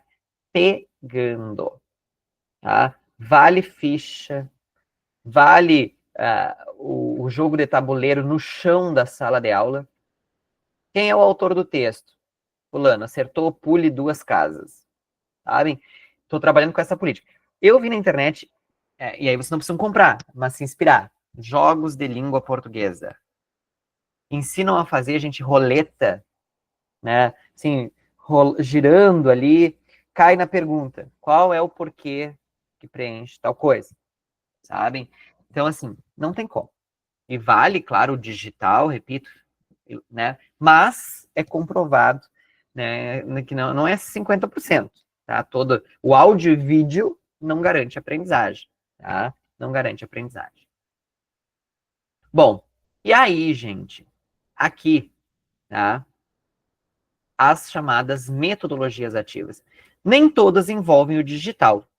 Gamificação pode ser um game não no computador, tá? Aqui, ó, aprendizado por problemas, estudo de casos, a sala de aula invertida, né, ou se preparar antes, tá? Storytelling é bem legal, gente, assim, é uma estratégia que também eu descobri como servidor do Poder Judiciário, né, que é fazer um pequeno vídeo, assim, tipo, vender o teu peixe, tá? Então, essa história, né, contar uma historinha gravada, por exemplo, né? Me chamou a atenção, eu encontrei uma mãe, e eu não sei, acho que estava escrito alguma coisa, que eu era professora, e ela me disse, tu é professor? Eu disse assim, era num posto de combustível, e ela estava atuando como frentista ali, e ela me disse, minha filha teve que gravar uma historinha no celular e mandar para o sistema tal, eles adotam um sistema de ensino, né? Então, storytelling é uma estratégia interessante, né? Essa cultura maker, tá? Eu até trabalhei ontem corrigindo prova de concurso com os alunos, gente, tá? É o laboratório, tá? É o laboratório. Fazer na prática, né? Resolver problemas, né? Enfim, então, é justamente a mão na massa, tá? Produção de vídeo, criação de um jogo, tá? Exemplos diversos, a construção de uma horta, né? A reforma de uma peça de roupa, por exemplo, desenvolvimento de algo de papelão, tá? Então, eu lembro que o meu primeiro computador que eu fiz foi de papelão. Construí uma tela, construí um teclado, dava para cima e para baixo com o meu computador, tá? Então, as metodologias ativas, né, enfim, o design thinking tem que estudar com mais propriedade, tá? Não dá para fazer ele assim, tem toda uma técnica, vem da arquitetura, é o uso de post-its, se usa canvas, que a gente chama, com espaços, com campos para preencherem, né, e tudo colado via post-it. Tá? Enfim, são algumas metodologias tidas como ativas. Tá? E aí, nessa prova de concurso, perguntou qual não era. Quais eram? A única que não era ditado de palavras. Né? Ditado de palavras não está mais, não está com metodologias ativas. Gente, deixa eu comentar com vocês uma crítica que eu recebi por fazer ditado de palavras, tá? Eu faço ditado de palavras. Inclusive com aluno de concurso. Tinha um dia na semana no colégio que era ditado de palavras. Eu pedia para os alunos deixar as últimas páginas do caderno e eu ditava palavras com S, Z, C, C cedilha, X, CH, e depois ainda fazia cada um ir lá no quadro escrever. Fulaninho, tu, por fila. Depois eu corrigia. Traumatizei alguns? Talvez, né? Talvez tenha traumatizado alguns. Mas eu sou super fã do ditado. Tá? Inclusive, penso que a aula de português sem ditado não é uma verdadeira aula de português, um português raiz. Porque eu chego no 9º ano com um aluno que não sabe SZ, CC cedilha. Dá para fazer via joguinho, via a forca. Cada letra que tu erra, sabe, vai indo para forca. Já vi, dá para fazer pelo computador, o computador te edita e tu vai preenchendo. Se tu errar, tu vai indo para forca. Tem o digital, né? Mas para mim, ditado em aula de português a segunda coisa quase mais importante depois que o professor de português. Tá? Então, quem faz ditado aí, ó, levanta a plaquinha, nota 10. Tá? Eu não abro mão, não abria mão e fazia separar as páginas no final e corrigia no quadro, sabem? Enfim. E hoje eu faço com adultos, né? Eu paro aqui, tipo, eu tô dando uma aula, eu tenho meus slides, às vezes, né? Eu paro a aula, a tela, ditado. Daí, claro, não peço para escreverem no chat, eu faço a correção, coloco a tela com a versão correta. Esse tipo de exercício tem que ter, tá? É muito importante. Até porque exercita o ouvido, né? Também. Ouvir diferença entre a fala e a escrita, tudo isso é língua portuguesa, né? Alfabetização e letramento. Aqui eu coloquei o Volpe, né? O Volpe, o aplicativo fundamental, e o dicionário OAIS, porque, assim, o OAIS era de gente chique, né, gente? O OAIS era para quem tinha, né, poder. Aí o OAIS, quando eu saí do município, o OAIS era dado para as escolas públicas municipais. O governo federal mandava o OAIS para cada aluno, tá? Então o OAIS é o melhor, tá? É melhor que o Aurélio, então é fundamental. Bom, o texto é um iceberg, né? O que o texto diz, o que o texto quer dizer. Para alguns é uma alegria, né? Trabalhar texto. Para outros é nojinho, né? E aí eu espero que vocês tenham pego a referência, né? Que é o filme Divertidamente, né? Esse filmezinho aí, gente, ele dá um bom pano para manga. Ele dá um bom pano para manga, né? Dá para trabalhar as emoções, né, nas aulas. Então, eu trabalhei com adultos há pouco, né? Foi sucesso, né?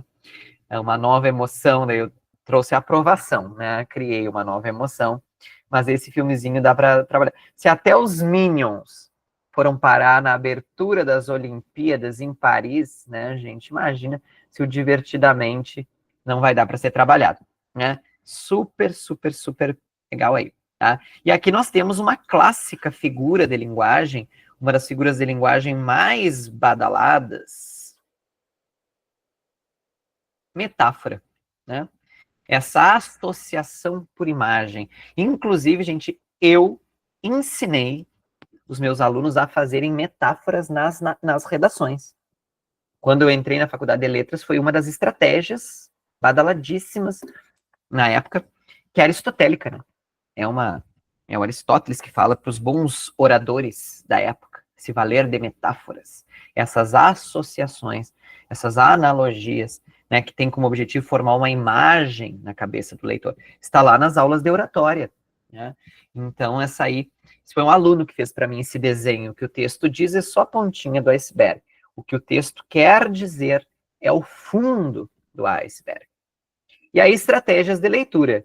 Olhem a quantidade de emoções, né? Aí é muitas emoções. Mas eu sou da política que a gente tem que deixar o texto abraçar a gente, envolver. Por isso que é legal fazer a hora do conto, né?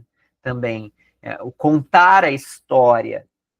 Eu sou empolgado. Quando eu tenho oportunidade de ler, eu leio na missa, né, gente? Eu sou católico, mas, né, frequento outras religiões e também estudei dentro do curso de Direito, Cultura Religiosa. Mas, assim, eu particularmente amo a leitura em voz alta, né? E contar histórias tem todo uma entonação diferenciada. Se deixar levar pelo texto, deixar abraçar, né? Mas há uma divergência de emoções aí, raiva, medo, ansiedade e com alguns a alegria, né? E aí eu trabalho com esse roteiro, né? Essas perguntas que eu adaptei, eu encontrei num livro de redação há muitos anos, mas eu fui adaptando. Não sei se hoje eu acrescentaria mais alguma pergunta. Também, se fosse hoje, em sala de aula presencial, eu daria isso aí no formato de fichas. A ficha, né? Ó, primeira pergunta, o que eu já sei sobre o tema? Conhecimentos prévios do leitor. Qual é o título? Olhem que essa pergunta marca a nossa vida, né? Pergunta, qual é o título do texto? O título do texto é. Quem é o autor do texto? O autor do texto é. Aí eu já vou melhorando. Com que autoridade? Vai pesquisar quem é essa pessoa. Filho de quem? Cruz Alta, né? Não tem como não trabalhar. Luiz Fernando Veríssimo. E aí puxa quem? Érico Veríssimo. Brinco em Cruz Alta, tudo é Érico Veríssimo, né? Avenida Érico Veríssimo, Rua Érico Veríssimo, o CFC é Érico Veríssimo, né? Então, como não vamos descobrir quem é esse autor? Papel social dele. O básico, a letra 6, né? Que até nas tirinhas de prova vem. Onde é veiculado? Que data? O que estava acontecendo no mundo? Eu brinco, né, gente? Eu adoro astrologia. Tem um site, o Astro, que até tá aqui na minha preferência, né? Astro.com, que ele faz o mapa astral, né? Como estava o céu naquele momento. Aqui é quase isso. O que estava acontecendo no mundo naquele momento? O Google Maps, né? O Earth, aquele também, né? Enfim, o que estava acontecendo?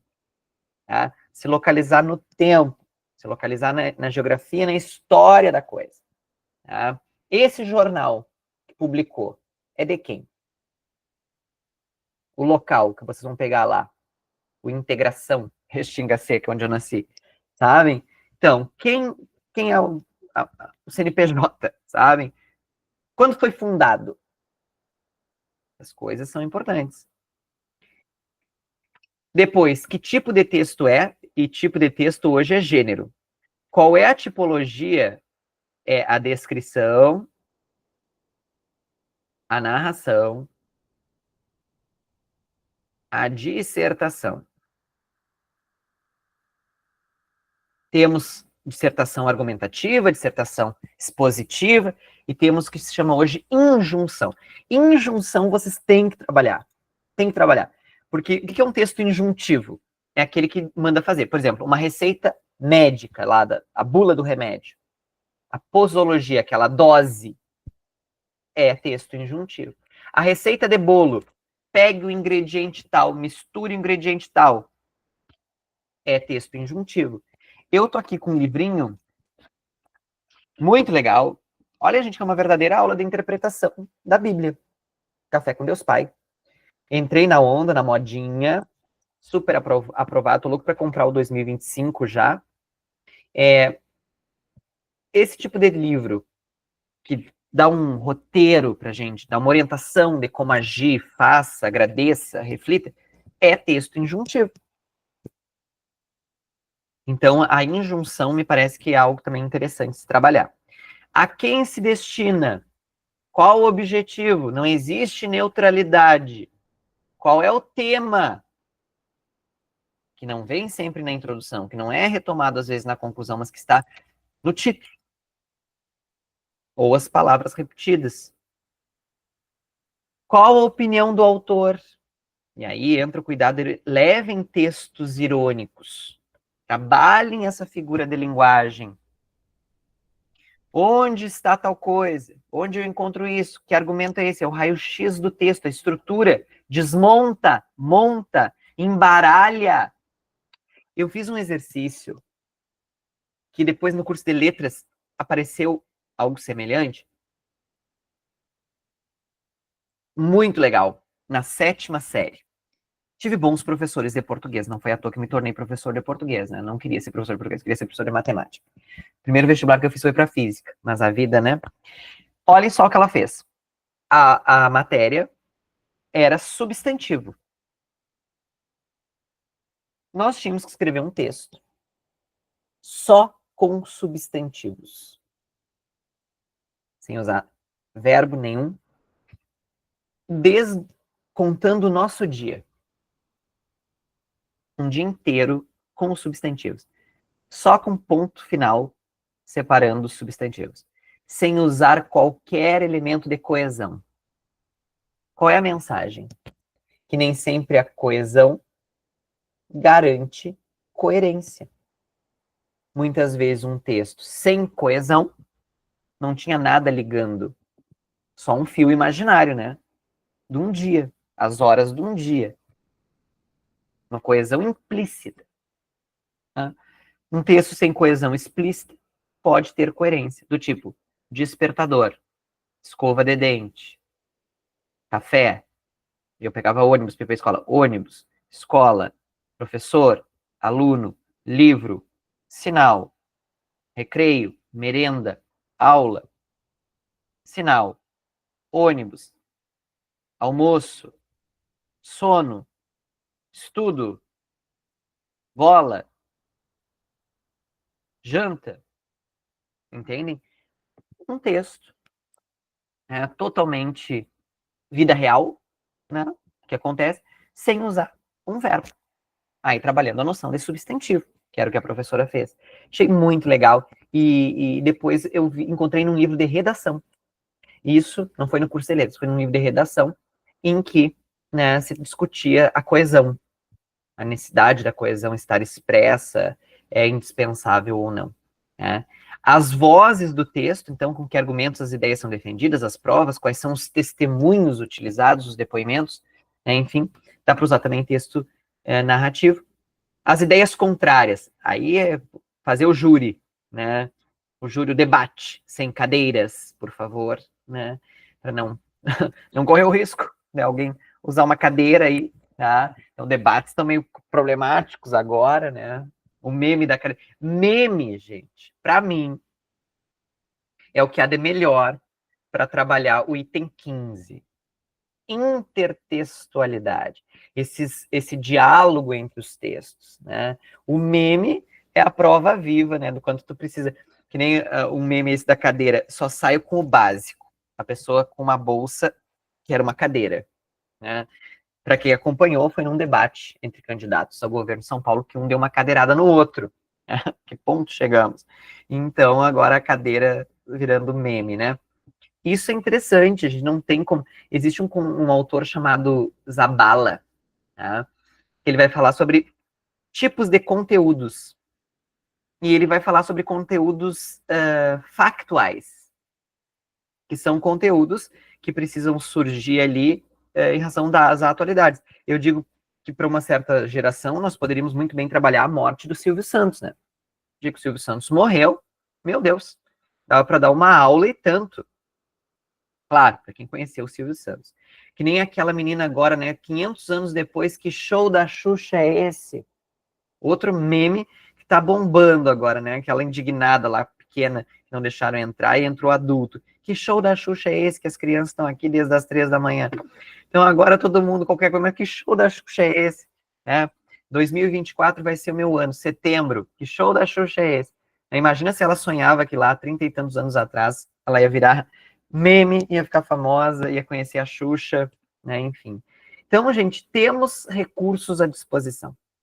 Temos recursos, só que nós temos que ter estratégia, né? Estratégia. Temos que seguir um método, né?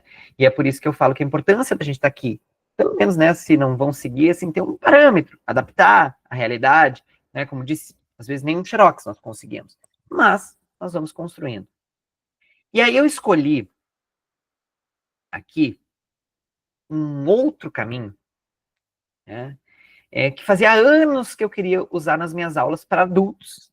E desde o início da pandemia eu comecei a usar. E esse ano eu estou usando direto. Fatores de textualidade em Guedor e Có. Quem é das letras entrou no curso de letras com os livrinhos da Có, né? Coesão, coerência, fatores de textualidade. Ela fez uma lista de fatores básicos, mínimos, para que um texto seja um texto, seja considerado um texto. E aí, né, ali temos, né, um receio a respeito de, né, um medo deles. Será, né? Será? Então, eu escolhi para nossa fala de hoje, nosso encontro de hoje, né, o primeiro, que eu já destaquei para vocês, que ela chama de situacionalidade. Traduzindo hoje, é o contexto, né? Então, o que é isso, né? Aquilo que está além do texto, o lugar em que ele se enquadra, né? Como é utilizado, qual a mensagem, né? Então, o contexto, muitas vezes, vai coincidir com essa linha espaço e tempo. E aí, gente, vou ser bem honesto, né? Vai pro Google Maps, vai pro Google Earth, vai para o Wikipedia, saber o que estava acontecendo, né, destrincha a cronologia daquela data. Né? O que isso tem a ver? O que isso influenciou? Né? Faz o mapa astral do céu naquele dia que o texto foi escrito. Charge depende muito. Que nem essa história, vai aparecer aqui já já, da música da Elis Regina. Não quero lhe falar, meu grande amor, das coisas que aprendi nos discos, quero lhe contar como eu vivi. Gente, eu achava que essa música era uma homenagem de pai para filho. Ainda somos os mesmos e vivemos como os nossos pais. A vida toda eu usei essa música em gratidão, né, por ser parecido com os meus pais. Inclusive tendo a profissão da minha mãe, a testa do meu pai, inteligência em números do pai, o pai é ótimo em matemática, e eu sempre fui muito bom em matemática. Então, assim, eu achava que a música era lá uma homenagem para os pais, que nada. A música é uma baita de uma crítica. Ainda somos os mesmos e vivemos como os nossos pais, quer dizer, estamos vivendo uma repressão, uma ditadura, sem poder ser agente, sem poder ter opinião, como os nossos pais viveram na outra época, lá em que teve ditadura no Brasil, do Getúlio Vargas. Né? Então, quer dizer, a música é uma baita de uma crítica à história do Brasil. Né? E aí eu achando que era uma homenagem aos pais, né?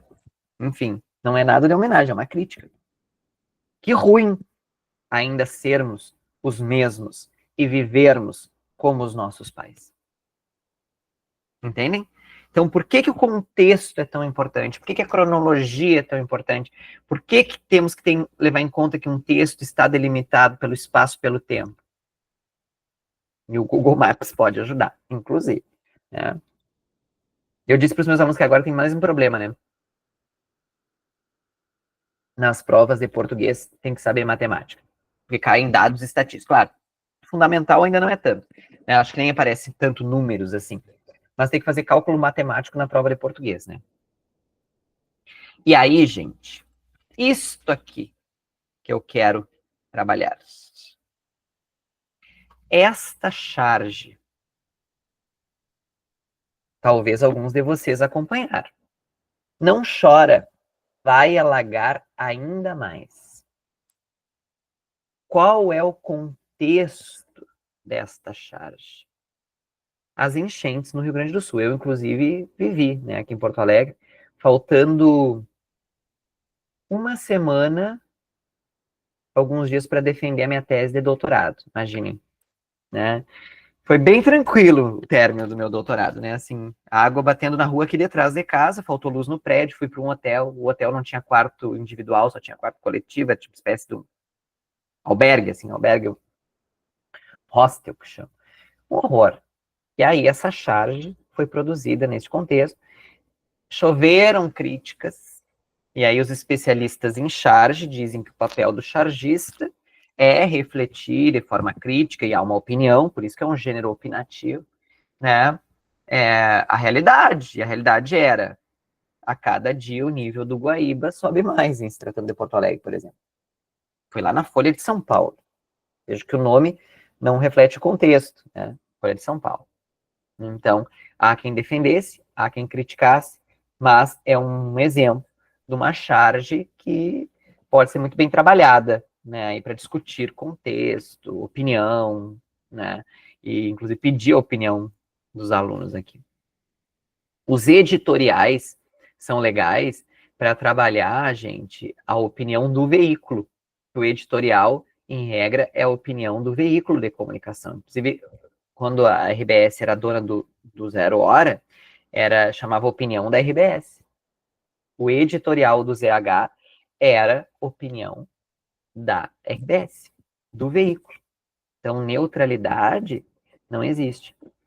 E aí, então, né, além da situacionalidade, né, a ansiedade aqui, né, a coesão, a costura, né, a coesão que pode ser tanto lexical, né, palavras sinônimas, antônimas, hiperônimas, hipônimas, também isso é importante trabalhar, hiperônimo e hipônimo é bem legal, né, então, pássaros, hiperônimo, bem-te-vi, João de Barro, tal, hipônimo, a parte, tá, o hiper é o todo,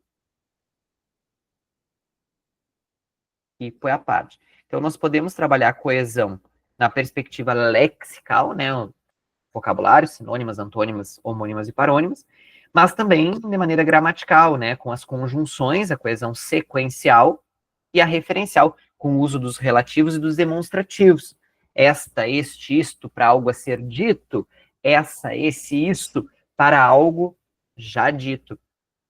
Então, né, bem interessante. A coesão, para mim, assim, não tem como não se trabalhar, tá, gente? É algo que também vai acompanhar os alunos para o resto da vida. O que retoma o quê? Né? Qual palavra retoma qual palavra? Ou qual expressão?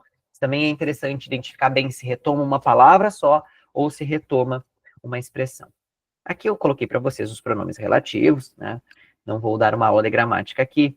Algumas conjunções, tá? Tem algumas bem curiosas, tipo destarte. Acho que a gente pode apresentar as conjunções para os alunos sem problema nenhum, tá? E a intertextualidade, né? Eu trouxe dois textos meus, né? Duas produções. Esse foi o aulão que eu dei para o concurso do Magistério da Prefeitura de Santa Maria, né? Uma nova emoção, a aprovação. Então, é com base no filme Divertidamente, né? Claro que utilizei uma peruca laranja, né? O bonequinho ali tenta me representar. E A Casa de Papel, né? A série na Netflix. Não importa o que aconteça, siga o professor, né? Não o professor lá da série Casa de Papel, mas no caso ali eu, os anos mais jovem, né, gente? Então, a intertextualidade é muito interessante ser trabalhada. E aí, existem vários tipos de intertextualidade, inclusive a citação, as vozes que vêm para o texto, né, a paráfrase, enfim, a cópia do estilo pastiche, né, bem interessante. Tipo, quando a gente faz paródia, né, de certa forma, incluiria também ali como pastiche, né, a cópia do estilo. Tá? Implícitos e subentendidos versus os explícitos, né? Então, como disse, o implícito não está escrito. Eu posso concluir. O explícito é a frase do Béchar, né? O que está escrito, escrito está. Tá? O que está escrito, escrito está. E aí coloquei, claro, aqui também os tipos de discurso, né? O discurso direto, né? Que tem esse maior efeito de verdade, né? Que convence mais. O discurso indireto, que é a paráfrase, né? Então, fazer a diferença, né? Do discurso direto para o indireto, o reconhecimento nos textos narrativos, principalmente, e o indireto livre, claro, que é essa mistura dos dois, e que é o mais difícil de ser identificado. Aqui muda a pessoa do texto. Um dia acabou encontrando-se com ela numa rua escura, seus olhares se cruzam, chegou a hora de espantar certezas. Não, mas não quero. Saiu da terceira pessoa para a primeira. Normalmente é assim que nós vamos encontrar o indireto livre, a troca de pessoas no mesmo trecho, né? E aí, gente, tá? Eu deixei uma tabela, né, sobre as tipologias, especialmente ali destacando que eu falei sobre a injunção, tá? A injunção é muito interessante, está aparecendo em provas aí, né? E os verbos no imperativo fazem parte do nosso dia a dia. A todo momento nós somos bombardeados com esses verbos no imperativo. Então, nós trabalhamos de forma clássica a descrição, a narração, a dissertação, né? Narração muito, né? E a dissertação mais para o nono ano, assim, né? A opinião. E tem essa dissertação meio expositiva, meio científica, assim. Traz conceitos, definições, que não é tão rica em argumentos, mas em conceitos, que é um tipo de dissertação, né? A expositiva. E a injunção, repito, é uma novidade, assim, que está aparecendo e que penso que é interessante de ser trabalhada, tá? E aqui é que entra a história do intertexto e do conhecimento prévio. Depois eu dei uma pesquisada no Google nessa propaganda dos 70 anos da Volkswagen. Vou contar para vocês um pouquinho da propaganda. Nela aparece, de um lado, Elis Regina dirigindo a Kombi antiga e do outro, Maria Rita, a filha da Elis Regina, dirigindo a Kombi nova, e elas se olham, trocam olhares e cantam Ainda somos os mesmos e vivemos como os nossos pais. Ocorre que a Elis Regina morreu há muito tempo e foi uma crítica à ditadura militar no Brasil. A Volkswagen apoiou a ditadura militar no Brasil. E aí surgem algumas polêmicas. A primeira delas é até que ponto a tecnologia pode invadir a memória de uma pessoa, né? Uma pessoa que morreu está ali na propaganda como se estivesse viva. E até que ponto também os herdeiros têm direito a manipular a imagem do falecido, né? Então, tudo isso veio à tona. Então, surgem as chamadas deepfakes, que faz anos que vêm sendo mostradas, né? Essa manipulação da imagem via tecnologia. Inclusive, para você ter uma ideia, a Madonna reescreveu o testamento dela, incluindo uma cláusula de proibição do uso da imagem dela para esse tipo de coisa. Então, a Elis Regina foi contra a ditadura, foi contra a Volkswagen, inclusive, jamais, talvez, se estivesse viva, fizesse uma propaganda para a Volkswagen. Mas a Maria Rita, herdeira, né, enfim. E aí o Tiago Amparo, que é um professor da FGV maravilhoso, escreve um texto que dá vontade de cantar o texto. Ele é quase a música, né, da Elis Regina. Por trás do deepfake da Elis. Não quero lhe falar, meu grande leitor, das coisas que aprendi nos comerciais da TV, por mais emocionantes que possam ser, de fato são.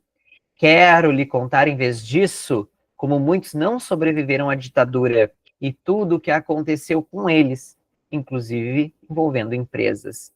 Na hora em que cheguei à sala de segurança da Volkswagen, já começou a tortura, já comecei a apanhar ali, comecei a levar tapa, soco.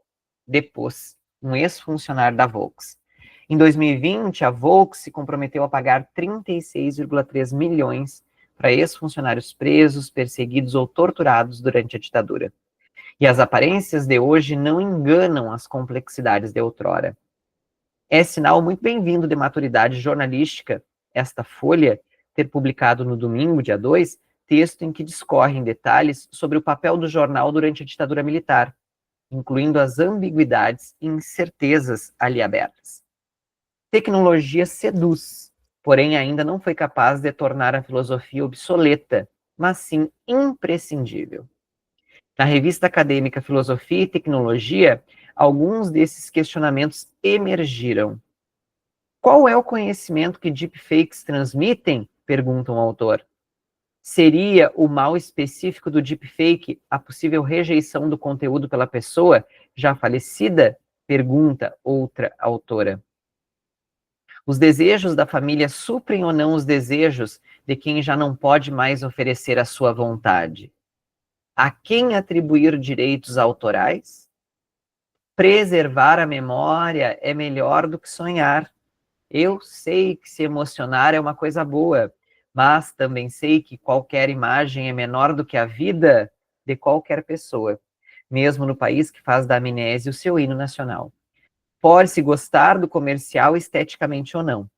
A pergunta da qual não podemos nos esquivar é se, apesar de termos feito tudo o que fizemos, a nossa imagem sobreviverá a nós ou não, contando o vil metal. Falta inteligência artificial, para a inteligência artificial, né? Para resolver as dúvidas éticas que os deepfakes impõem. Apresentá-las faz de nós humanos e não máquinas. Eu confesso a vocês que esse é um dos textos, dos melhores textos que eu já li, né? Um dos textos mais ricos para se trabalhar intertextualidade, resgate histórico, contexto, opinião, tema atual, né? Vozes, enfim, né? Dá para dar uma aula de história. Aqui dá para chamar o professor de história, inclusive, para dar uma aula junto com o professor de português. Tá? E aí, gente, uma outra estratégia, né, envolve trabalhar o texto na perspectiva das funções da linguagem. Né? O emissor, que manda uma mensagem para o receptor, se valendo de um canal e de um código, né? E aí, claro, né, a questão do feedback, como eu disse para vocês, o curtir, o comentário e o compartilhar. Né? Curtir, comentar e compartilhar, me parece aqui que são estratégias interessantes de feedback. E o feedback, inclusive, da banca de jurados, tá? Lá, da leitura, né, oral em sala de aula. Tá? Então, aqui coloquei, né, olha o TED, a carinha do TED é ótima, né? Tipo, lembra isso aqui, o foco, né, na informação, a função é referencial, se o foco é na organização do texto, é a poética, em transmitir as emoções, os sentimentos é a emotiva, em manter o diálogo, né, a famosa conversa de elevador é a fática, né, a da persuasão, a de convencer o leitor, texto injuntivo, é a função conativa ou apelativa, e a metalinguística, que é a mais desafiadora, né, como eu digo, é a receita de como fazer um poema dadaísta, né, recorta as palavras, joga num saco, chacoalha, chacoalha, chacoalha, tira as palavras, cola de trás para frente, receita de como fazer um poema dadaísta. Quer dizer, é um poema ensinando a fazer um poema. Isso é metalinguagem, né? Um texto que fala sobre textos, né? Sobre escrever um texto. É metalinguagem. Um dicionário é uma metalinguagem, né? Então, as funções da linguagem são interessantes. E, né, claro, as figuras de linguagem, certo? As figuras de linguagem. Aqui, gente, olhem que interessante, Armandinho. Isso aqui é uma prova de concurso, hein? Assinale a alternativa que apresenta o correto tipo de linguagem apresentado no texto 1. Texto 1 é esse aqui. Que tipo de linguagem tem aqui? Apenas não verbal. São só imagens. Só imagens. Agora, assinale a alternativa que apresenta o correto tipo de linguagem apresentado no texto 2. Aqui, gente, a banca se perdeu. Apenas verbal? Não. Apenas não verbal? Não. Tem palavras escritas e tem imagens. Mista? Sim. Tem formal? Também. E tem informal também. A minha mãe vive pegando no meu pé. Isso é coloquial, é uma metáfora. Então, teve formal e teve informal. Tá? E, então, a banca anulou a questão, era uma prova de concurso. Eu trouxe, porque vocês vejam que até o Armandinho está nos concursos, está em prova de adultos, e as bancas se perdem em tipos de linguagem. As bancas. Isso aqui, em tese, foi feito por um professor de português, né, que elaborou a questão. Então, Armandinho aí nos concursos públicos, né, e gerando anulação de questão, né, complicado, tá? Aqui eu trago também o Armandinho, né, para falar sobre polissemia. Vendo o pôr do sol, quanto quer a ambiguidade, né, vendo de vendendo ou de olhando? Não está à venda, tá? Eu estou olhando, vendo o pôr do sol. Aproveite para ver também. Né? Então, a língua portuguesa permite isso. O Jô Soares tem um texto, você pode até pesquisar, talvez ainda encontre na internet, em que ele vai dizer em dado momento. A língua portuguesa é uma língua muito engraçada, né? Porque calça é uma coisa que se bota. E bota é uma coisa que se calça, né? Então, aí, a conotação e a denotação também, né? Como eu disse, as figuras de linguagem, né? O denotativo do dicionário. Né? Olhem só que legal essa metáfora, né? Essa capa é perfeita. As raízes da corrupção, a maçã, Jardim do Éden, Adão e Eva. A origem da corrupção é tão antiga quanto o Jardim do Éden, né? E a maçã podre, né? Há o mito, né, que uma maçã podre, ela contamina todas as outras. Então, uma capa muito bem elaborada, a escolha de raízes e do não verbal, né? A imagem ali, é muito interessante, aprovadíssima, né? Demais aí, tá?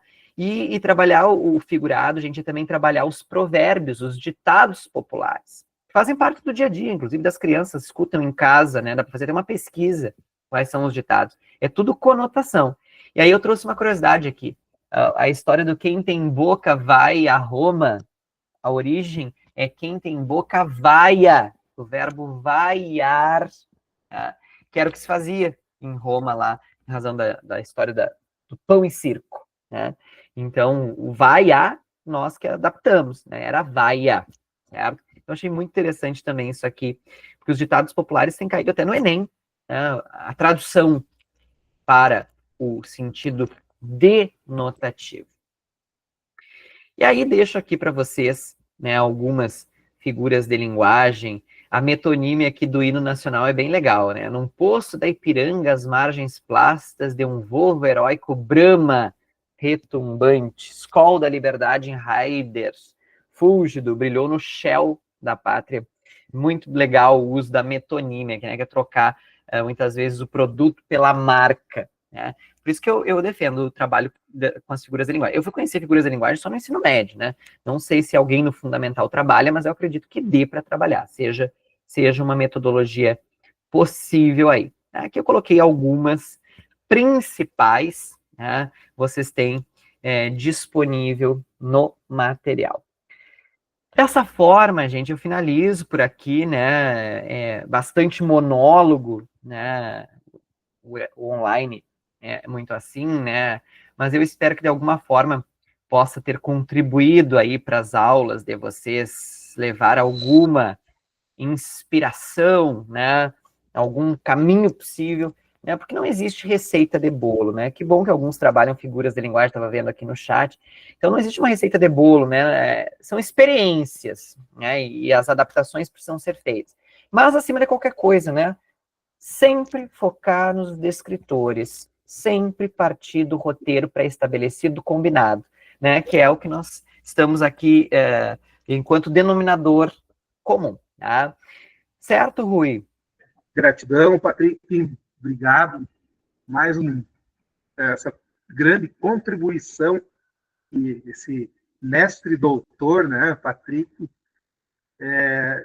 gratidão imensa pela noite de hoje, Patrick, gratidão. E a todas vocês, né, e a todos vocês que estão aí participando dessa formação. Muito obrigado. Então tá, gente, muito obrigado e a gente se encontra lá no final de outubro, temos mais um encontro por aí, tá? Tchau, tchau, bom descanso para vocês. Bom descanso.